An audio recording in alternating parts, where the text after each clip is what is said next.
Ciao a tutti, oggi prepariamo un piatto siciliano, le doppiette di melanzane, che sono una variazione della pasta alla norma. Gli ingredienti sono melanzane tonde, olio di semi d'arachidi per la frittura, olio extravergine di oliva, passata di pomodoro, sale, basilico fresco, scalogno, parmigiano e spaghetti. Pulire le melanzane togliendo l'estremità e tagliarle a fette non troppo sottili. Metterle in uno scolapasta con un pochino di sale. In questo modo perderanno l'acqua di vegetazione e assorbiranno meno olio in frittura.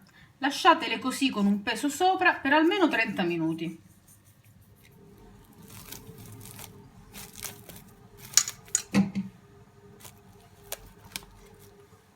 Tritare finemente lo scalogno. Mettere lo scalogno in un tegamino. Aggiungere un filo di olio extravergine, fare appastire a fuoco dolce,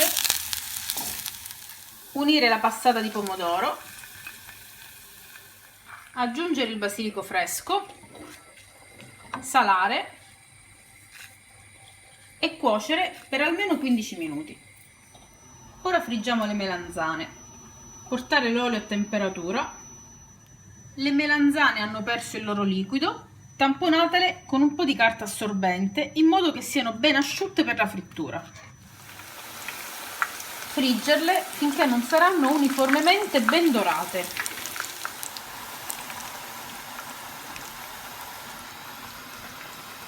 Lessare la pasta in abbondante acqua salata. Scolarla molto al dente perché poi dovrà passare in forno. Condirla con il sugo di pomodoro e mantecare con il parmigiano. Aggiungere qualche fogliolina di basilico spezzata a mano. Distribuire un po' di salsa sul fondo di una pirofila. Prepariamo le doppiette. Mettiamo una fetta di melanzana sul fondo della pirofila.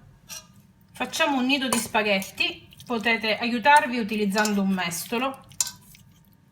Adagiamolo sulla melanzana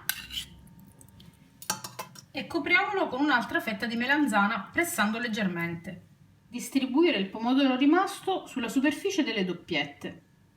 Cospargere con il parmigiano grattugiato. Cuocere in forno già caldo a 200 gradi per 15 minuti. Ed ecco il risultato. Un po' di basilico e buon appetito!